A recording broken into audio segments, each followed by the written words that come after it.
হরে কৃষ্ণা। কয়েক বছর আগের ঘটনা। বৃন্দাবনে তখন ভয়াবহ বর্ষা হয়েছিল, খুব ভয়াবহ বর্ষা। আকাশ থেকে ঝমঝমিয়ে বৃষ্টি নেমে এসেছিল, যেন মনে হচ্ছিল পৃথিবীর মহাপ্রলয় এসে গেছে। আর সেই সময় ছোট ছোট গলিগুলিতে জলের প্রবাহ বয়ে গিয়েছিল, যা পুরুষ পানি উভয়ের জন্যই অনেক সমস্যা তৈরি হয়েছিল। বিশেষ করে ক্ষতিগ্রস্ত হয়েছিল গ্রহ প্রজাতি গোমাতারা। এত শীঘ্র ভয়ানক বৃষ্টি হয়েছিল, যেখান থেকে বাঁচার জন্য সবাই গ্রামে গ্রামে ঘুরে ছুটে বেড়াতে শুরু করেছিলেন। প্রত্যেকেই ছুটে বেড়ানো শুরু করেছিলেন, কোথায় গিয়ে একটু আশ্রয় পাই, কোথায় গিয়ে একটা আশ্রয় পাই। কিন্তু বিস্ময়কর ঘটনা দেখুন, ওই গ্রামেতে এক সাধু থাকতেন। গ্রামবাসীরা তাকে বাবা বলে ডাকতেন। আর এই সাধু বাবা, তিনি গোমাতার যন্ত্রণাকে খুব অনুভব করেছিলেন, যে এরা এই ভয়ানক বৃষ্টির মধ্যে কত কষ্ট পাচ্ছে। গাভীদের সাহায্য করার জন্য তিনি খুবই চিন্তিত হয়ে পড়লেন, যে না, এখন আমার ভজন করলে হবে না, এখন এই গাভীদের প্রাণ বাঁচাতে হবে, এইসব প্রাণীদের প্রাণ বাঁচাতে হবে। এই যে ব্রজের গাভী, ওই সাধু বাবা উনি ভাবছিলেন 5000 বছর আগে ভগবান কৃষ্ণ গিরিরাজ পর্বতকে তুলে গোগণ আর গোকুলবাসীকে সাহায্য করেছিলেন, তাদেরকে বাঁচিয়েছিলেন এই ব্রজ বৃষ্টিপাতের হাত থেকে। তাই আমারও কিছু একটা করা দরকার, যাতে এদের প্রাণ রক্ষা হতে পারে, এবং দ্রুত কিছু করা দরকার। সেই জন্য সেই গরুগুলি কৃষ্ণের নিজের মতোই ছিল। আর সেই ভেবে সেই মুহূর্তে সাধু বাবা দিন রাত ধরে প্রায় 2 দিন যাবৎ যাদের হাত সাহায্য দেওয়ার জন্য মুক্তহস্ত ছিল, তাদের কাছ থেকে সাহায্য নিলেন। এবং শেষ সময় তিনি সেখানে গরুদের থাকার জন্য একটা যথেষ্ট বড় একটা আশ্রয় কেন্দ্র তৈরি করেছিলেন। যথেষ্ট বড় একটা সাধারণ বৃষ্টির আশ্রয় কেন্দ্র তৈরি করেছিলেন, যেখানে তাদেরকে রাখা যায়। আর ঠিক তাই করলেন।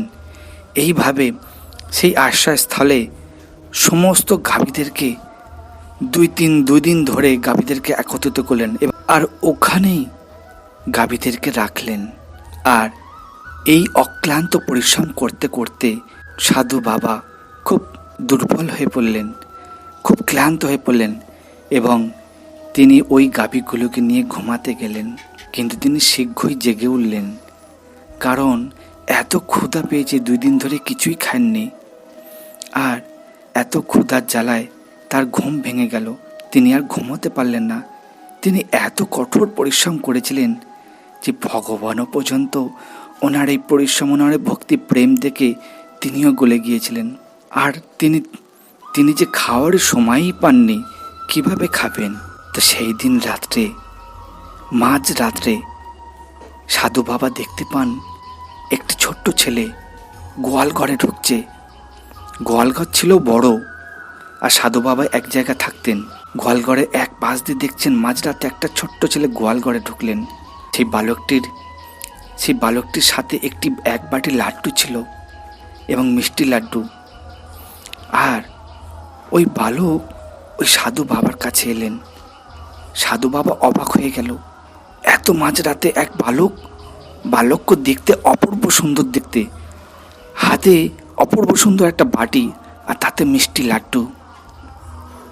সাধু বাবার কাছে এসে বললেন, বাবা, তোমার নিশ্চয়ই খিদে পেয়েছে, এই নাও, এই লাড্ডুগুলো খাও।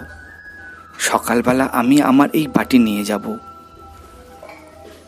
তোমার এই দুর্দশার সময়ে এটি খুব দরকার হতে পারে। এই নাও, লাড্ডুগুলো খেয়ে নাও।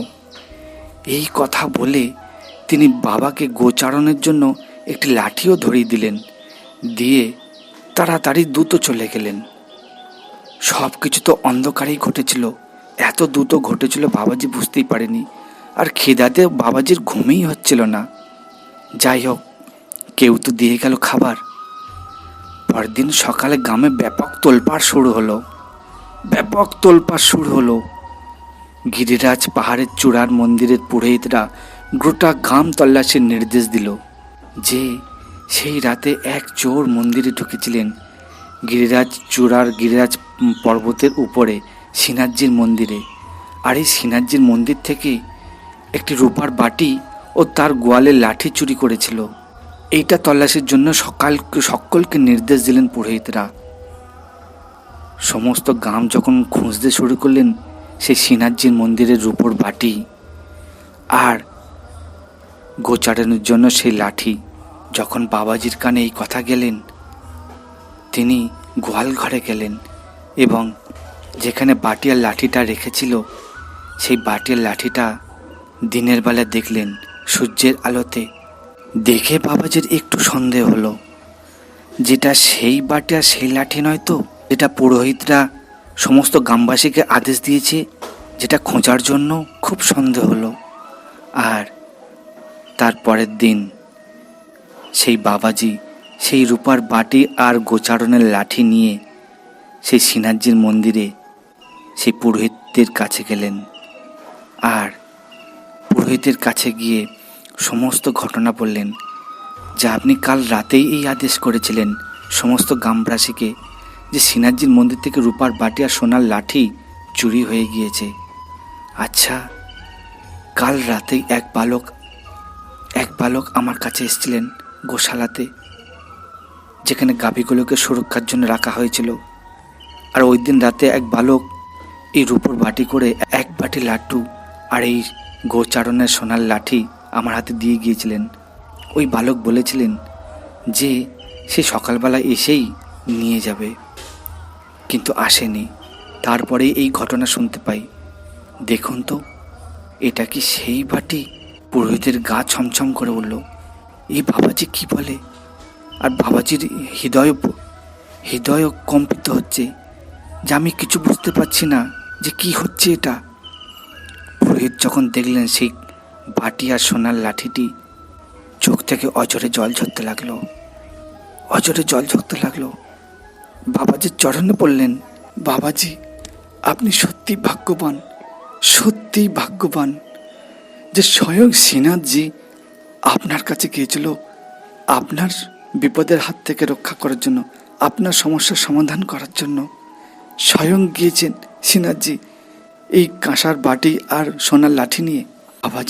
বাবাজি তো কাঁদতে থাকলেন, যে কাল রাতে এত দ্রুত এইসব ঘটনা ঘটলো, আমি শ্রীনাথজিকে চিনতে পারলাম না।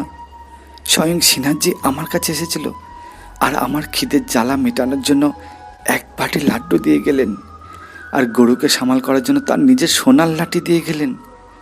এত করুণা! সেদিন থেকে তো বাবাজি মন্ত্রমুগ্ধ হয়ে গেলেন শ্রীনাথজির ভক্তিতে, প্রেমেতে। দেখুন, ইহেন ভগবান ভক্তের ইচ্ছা, ভক্তের সমস্যাকে রক্ষা করার জন্য ভগবান ছুটে আসেন। ইহেন বৃন্দাবনে না জানি কত এরকম ঘটনা ঘটছে। এ কোনো কাল্পনিক নয়, এ কোনো বানানো মন গড়া গল্প নয়। এ এক ভক্তের অনুভব, যা ভক্তের ভগবানের সাথে ঘটেছে। এই একদম সত্য ঘটনা। তাই ভগবানের লীলাকে বুঝুন, ভগবানকে বিশ্বাস করুন, তাকে ভক্তি করুন। এই অনুভব আপনিও করতে পারবেন 100%। কেমন লাগলো এই লীলা কাহিনী? যদি ভালো লাগে তাহলে বেশি বেশি করে শেয়ার করুন। আর এই রকমের সুন্দর সুন্দর লীলা কথা শুনতে চ্যানেলটাকে অবশ্যই সাবস্ক্রাইব করে রাখুন। দেখা হচ্ছে পরে অন্য কোনো লীলা নিয়ে। ভালো থাকবেন, সুস্থ থাকবেন। হরে কৃষ্ণা।